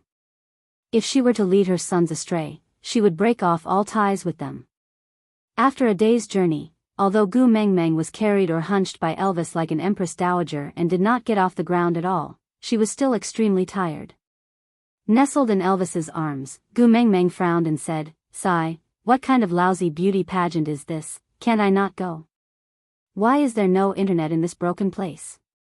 Why don't we just open a live broadcast and sing and dance at home? Just send out the location and we can choose whoever we want. That's it. I'm so tired. Elvis also felt sorry for Gu Mengmeng. In the past, when he sent Nina to the beauty pageant, she started complaining the moment they left the tribe. Unlike Gu Mengmeng, who only grumbled in his arms before falling asleep after walking for an entire day. Tomorrow, we'll walk slower. If you're tired, you can tell me anytime, we can rest anytime. Elvis kissed Gu Mengmeng's little head and said gently, sleep, I'll guard you. Yeah. Gu Mengmeng found a comfortable spot in Elvis's arms and slowly fell asleep. Her thick eyelashes fluttered once in a while, and under the gentle moonlight, she looked like a fairy. Elvis stared at Gu Mengmeng's sleeping face. He did not even know how gentle he looked. He lightly caressed her little face with his hand, and the delicate touch on his fingertips made Elvis a little restless. Gu Mengmeng moaned and shook her head, as if she was unhappy that someone had disturbed her sleep. Just this small action caused the fragrance on her body to spread out in waves, making him even more mesmerized. Elvis could not help but recall the day they mated. She also fell asleep like this, in his arms, defenseless. That day, she had tormented him to the point of no return. Although he finally got what he wanted, but during the time she was asleep, thinking about this, Elvis's body started to heat up, as if a ball of fire was burning uncontrollably in his body. It started from his chest and slowly moved downwards, stopping at his lower abdomen. Aside from the topic, there are 3,215 words of extra material, which was shared in the VIP group. Babies who have already entered the V group, please take it yourself.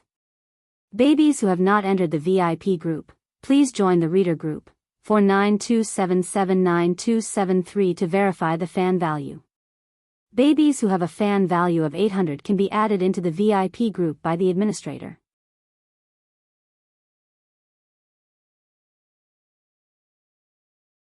His voice was low, as if he was a little sad, as he asked, on the day we mated, you said you wanted to announce our relationship to the world, was it all a lie? Gu Mengmeng really regretted not letting the fruit choke her to death. Elvis seemed to lack a sense of security in certain aspects. It was as if he always felt that Gu Mengmeng would abandon him anytime. Gu Mengmeng did not know where Elvis's feeling came from, but she had experienced this kind of uneasiness before.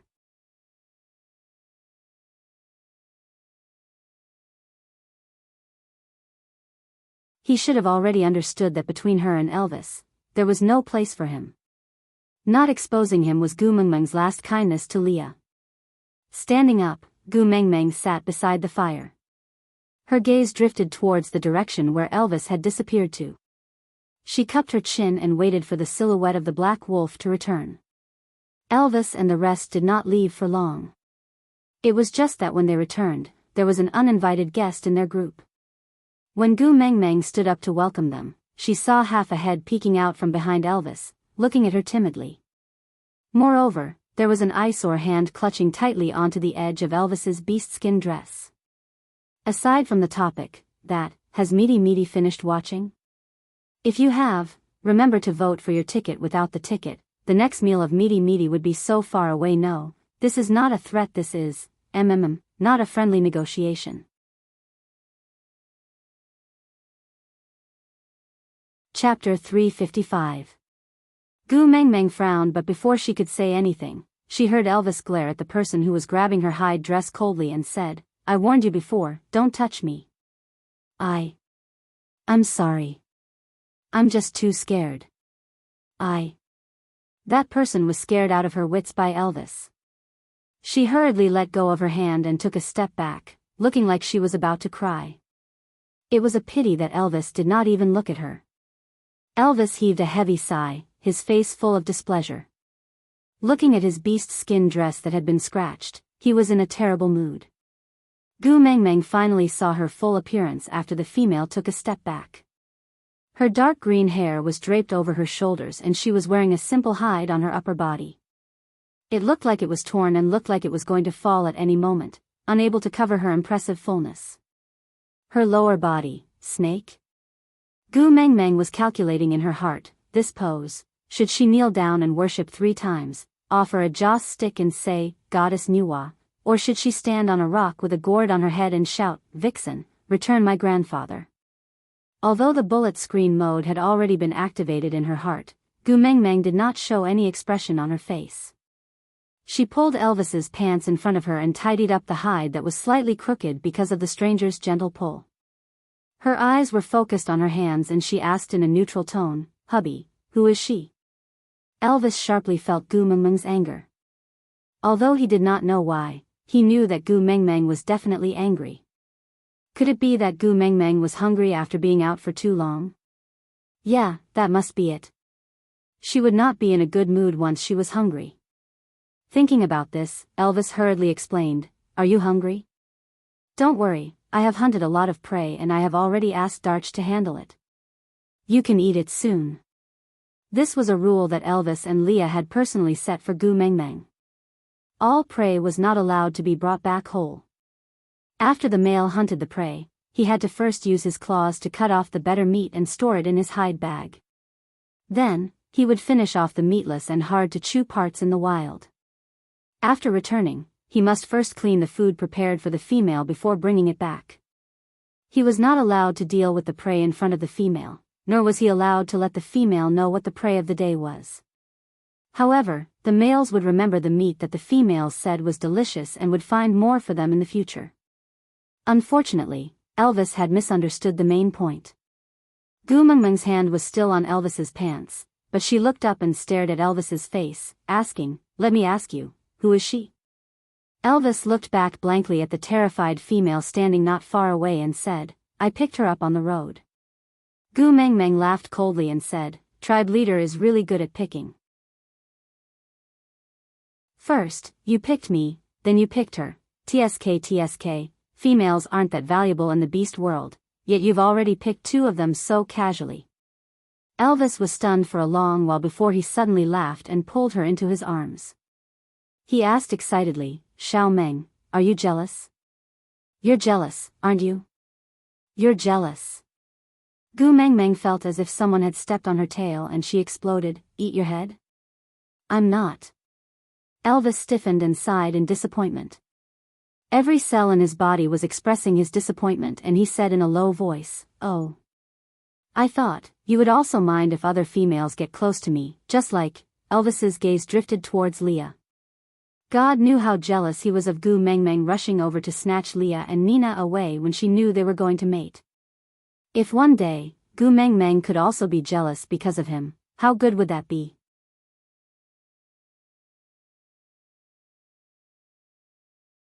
Chapter 356. Gu Mengmeng cleared her throat and pinched Elvis's waist harshly. She crooked her finger and gestured for Elvis to come closer. Although Elvis felt uncomfortable, he still obediently moved closer, thinking that Gu Mengmeng wanted to whisper something to him. In the end, Gu Mengmeng grabbed his ear and twisted it harshly.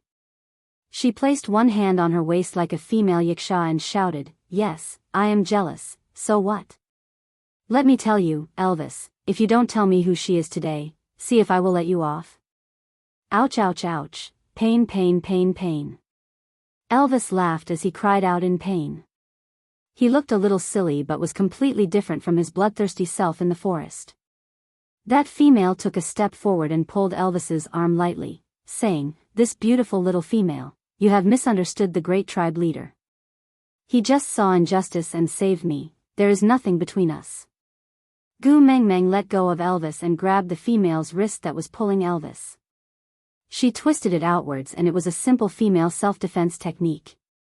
She easily twisted the female's hand behind her back and leaned against her back. She whispered into her ear, I am a clean freak, especially when it comes to men. Whoever dares to stretch their claws towards my man, I will make sure that she will not be able to return. That female turned her head and a cold light shone in her eyes. If Gu Mengmeng was not so close to her, she would not have noticed it. She only used a moment to retract her gaze and put on a pitiful look, saying, You have really misunderstood me. There is really nothing between the great tribe leader and me, sob sob sob, why do you have to bully me like this? My hand hurts so much. Gu Mengmeng laughed coldly and thought to herself, wow, you have some skills. Alright, since I am bored, I will play with you. So Gu Mengmeng used her hidden strength to push the female forward. She seemed to be anticipating Gu Mengmeng to do that, even her falling motion looked especially gentle and graceful. But what she did not expect was that Gu Mengmeng landed on the ground earlier than her, falling below her. Xiao Meng. Elvis dashed over like a gust of wind and pushed away the female that almost fell on Gu Mengmeng. He scooped Gu Mengmeng into his arms and examined her carefully. Leah reached Gu Mengmeng's side almost at the same time. He looked at the broken skin on her knee and turned his head, his long and narrow eyes filled with murderous intent. No, it's not like that. She. That female was prepared to fall down, so even if she fell down, she would not be badly injured. But after being pushed by Elvis, she fell down hard. She had wanted to gain sympathy, but when she looked up, she met Lee's murderous eyes and was so frightened that she could not even speak properly. Sob, sob, sob. Elvis, you have a change of heart, haven't you? Gu Mengmeng's punches landed on Elvis's chest like raindrops. Even with eye drops, it was obvious that she was faking her tears. But her clumsy acting made Elvis's heart ache and he felt wronged. Other than shaking his head, he could not explain himself. He wanted to look at the wound on her knee, but she stood up stubbornly and limped forward. Her shoulders trembled as she said, "You brought a female back from the outside and pestered her in front of me. I only asked her who she was and you allowed her to kill me." Sob, sob, sob. Elvis, you don't want me now that you have a new lover, am I right? Aside from the topic, author, Gu Mengmeng, did you graduate from an acting academy? You're tuning into the Journey of the Soul YouTube channel. Don't forget to subscribe and join us on this journey to catch the most captivating stories.